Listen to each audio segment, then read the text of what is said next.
Señor esté con vosotros. Lectura del Santo Evangelio según San Lucas.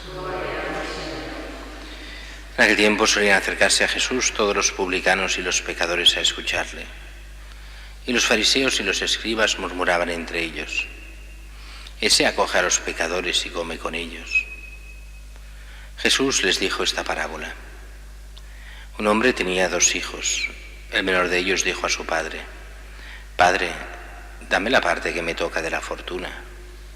El padre les repartió los bienes. No muchos días después, el hijo menor, juntando lo suyo, emigró a un país lejano y allí derrochó su fortuna viviendo perdidamente. Como lo había gastado todo, vino por aquella tierra un hambre. Cuando lo había gastado todo, vino por aquella tierra un hambre terrible y empezó él a pasar necesidad.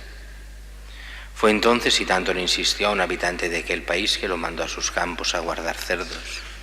Le entraban ganas de saciarse de las algarrobas que comían los cerdos y nadie le daba de comer. Recapacitando entonces se dijo: ¿Cuántos jornaleros de mi padre tienen abundancia de pan, mientras yo aquí me muero de hambre? Me pondré en camino a donde está mi padre y le diré: Padre, he pecado contra el cielo y contra ti.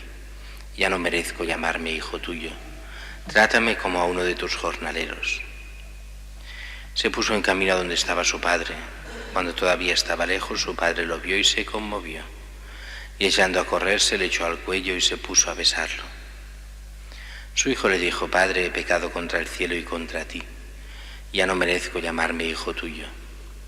Pero el padre dijo a sus criados: Sacad enseguida el mejor traje y vestidlo. Ponedle un anillo en la mano y sandalias en los pies. Traed el ternero cebado y matadlo. Celebremos un banquete. Porque este hijo mío estaba muerto y ha revivido. Estaba perdido y lo hemos encontrado. Y empezaron el banquete. Su hijo mayor estaba en el campo, cuando al volver se acercaba a la casa oyó la música y el baile. Y llamando a uno de los mozos le preguntó qué pasaba. Este le contestó: Ha vuelto tu hermano, y tu padre ha matado el ternero cebado porque lo ha recobrado con salud. Él se indignó y se negaba a entrar, pero su padre salió e intentaba persuadirlo. Y él replicó a su padre: Mira, en tantos años como te sirvo sin desobedecer nunca una orden tuya, a mí nunca me has dado un cabrito para tener un banquete con mis amigos. Y cuando ha venido ese hijo tuyo que se ha comido tus bienes con malas mujeres, le matas el ternero cebado. El padre le dijo: Hijo, tú siempre estás conmigo y todo lo mío es tuyo.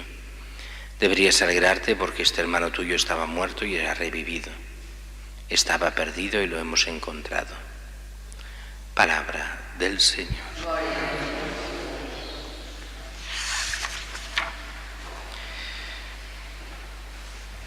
La Iglesia nos pone hoy esta parábola del hijo pródigo, una parábola que sabéis que es muy fácil y a la vez muy compleja y que tiene muchísimos matices y que se han escrito libros y libros sobre solo esta parábola. Y es una parábola que dice: ¿a quién va dirigida? Dice a los fariseos que murmuran y escribas que murmuran sobre Jesús. Este acoge a los pecadores y come con ellos. Es aquello eterno del Evangelio que tantas veces sale el tema de aquellos que se creen los buenos y van criticando a Jesús y lo quieren hundir y lo van masacrando como pueden y a llegar a la pasión, pero mientras es ese tono burleta, ese tono que incluso muchos cristianos hoy tienen, esa forma de herir a los demás, haciéndose pasar por buenos, por gente buena, pero gente hiriente. Y no gente hiriente porque busca el bien de los demás, sino con un cierto amargor de alguna gente. Y eso es lo que el Señor dice: no, porque esto hunde. Aquel que se cree bueno y que resulta que va dando puñaladas por la calle, no matando a la gente, pero en el sentido de siempre con pullas, siempre viendo el mal de los demás, siempre viendo los defectos, jamás intentando buscar el bien de los demás, porque además no se hace nada por los demás. Simplemente la crítica, y sin ver nada y sin criticar nada de uno mismo. solo el problema es de los demás. Y entonces nos da esta parábola, un poco extraña, que parezca fácil, una parábola que es totalmente inventada, porque es imposible que pasen estas cosas.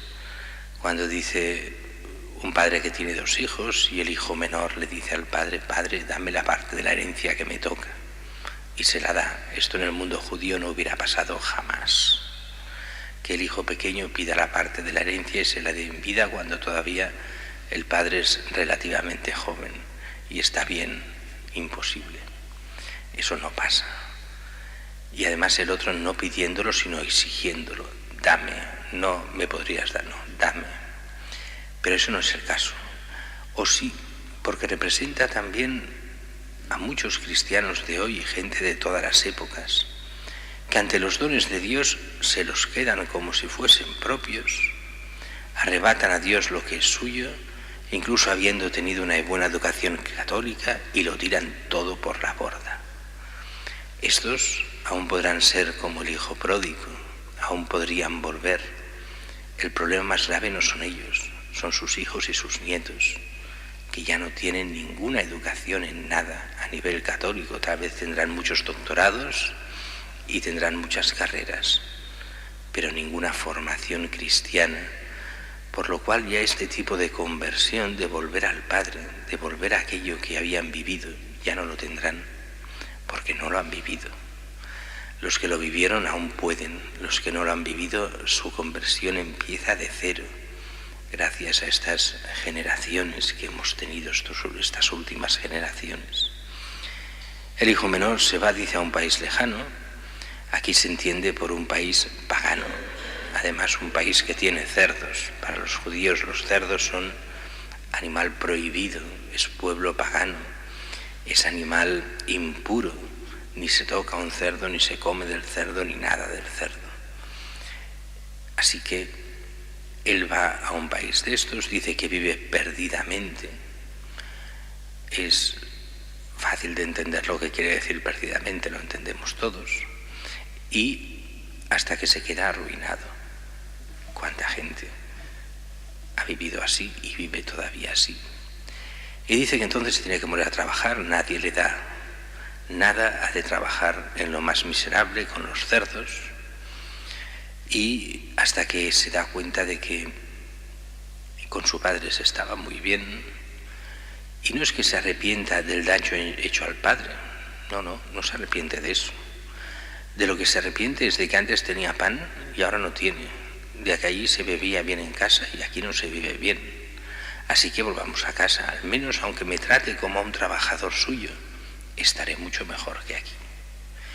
Fijaros que esto es en el fondo aquellos 2 tipos de contrición o atrición que decían, uno por amor a Dios, otro por el castigo, porque al menos no te castiguen, para al menos vivir mejor. Pues hay gente que deja el pecado no porque ame a Dios del todo, ni mucho menos, sino por las penas del infierno, decían, para que al menos no tenerlas. Bueno, el que se arrepiente, aunque sea por eso, no es lo ideal, ni mucho menos. El amor de Dios es lo que tendría que ser. Pero al menos deja el mal por Dios, aunque no sea por su amor, sino sea solo para no recibir el castigo. Bueno, eso es el caso de este hijo pródigo. No va por amor al padre, porque lo quiere mucho, porque se da cuenta de la ofensa que le ha hecho. No. Es verdad que después se lo dirá: he pecado contra el cielo y contra ti. Sí reconoce que ha pecado contra él, pero no vuelve por amor a él, sino por amor a sí mismo. Pero así todo ya es el principio de la conversión, el amor ya llegará. Y dice que vuelve a casa, y cuando está volviendo el padre lo ve y organiza la gran fiesta. Le hace poner los vestidos ricos como hijo, le pone el anillo, recordemos que solo lo llevaban los anillos los ricos. Hoy en día todo el mundo tiene anillos y prácticamente todo el mundo tiene, los casados al menos, tienen un anillo de oro. Eso en la época de Jesús no era así. Quien tenía un anillo de oro era rico, pero rico de verdad. La gente no tenía anillos de oro. Esto ha sido mucho más modernamente que la gente se ha podido comprar anillos y así. En aquel tiempo, por eso dice, le pone el anillo, diciendo signo de su dignidad, de esta familia que es rica. Le pone los vestidos, mata al ternero cebado, hace una gran fiesta y baile. Y todo eso, ¿por qué? Porque este hijo estaba muerto. Y aquí viene todo un tema que tampoco lo tratamos ahora, de lo que significa el no vivir en gracia de Dios, es estar muerto ante Dios. Y por eso la conversión es renacer a la vida, es la resurrección de los muertos aquí en la tierra para que se haga realidad allí en el cielo. El que vuelve a Dios es como si resucitase, porque realmente ante Dios estaba como muerto. Por eso estaba muerto y ha resucitado. Estaba perdido y lo hemos reencontrado. Así que hagamos fiesta. Por una parte es la conversión y por el otro el problema del hermano. El hermano lo oye y se enfada. A mí no me haces fiesta, a este que es un desgraciado le haces fiesta. Este que bebía perdidamente le haces fiesta porque vuelve después de haberse gastado todo lo tuyo. Y en el fondo, siendo esto verdad, pero esta es la experiencia de Dios. La gente piensa que cuando gasta sus cosas, cuando vive perdidamente, es un problema suyo, de su libertad. No lo es. Es un problema de Dios. Es Dios que te ha creado, tú que eres suyo y tú que renuncias a Él. Ese es el problema de esta falsa libertad del mundo de hoy, que se aleja de Dios como si Él fuera libre, el hombre, cuando lo que hace es hacerse esclavo del mal, esclavo del pecado, alejándose de Dios, rompiendo todo lo que Dios quiere para Él, rompiendo todo lo que significa la creación del hombre, rompiendo el diseño de Dios para cada uno de nosotros, rompiendo el camino de santidad que Él quiere. Por eso es tan grave el pecado. Y por eso tanta gente que piensa vivir bien, en realidad está viviendo muy mal, porque está totalmente alejada de Dios. Y Él es el único Señor, el único Salvador. Y de esto en parte se da cuenta el hermano mayor. Lo que el hermano mayor no entiende es la misericordia. Dios no quiere el hundimiento del pecador, sino que se salve y viva. Lo que quiere es la salvación. Y por eso Dios es misericordioso hasta el final. Y por eso tenemos esta fiesta que la Iglesia instituyó con Juan Pablo II, la de la Divina Misericordia, donde en esta fiesta, este año, habrá la canonización de Juan XXIII y de Juan Pablo II. Esta canonización de estos dos grandes santos que muestran la misericordia de Dios. Pero la misericordia no es la tontura, el ser tonto y entonces aceptarlo todo. La misericordia quiere decir que Dios ama con locura y quiere la salvación de todos los hombres.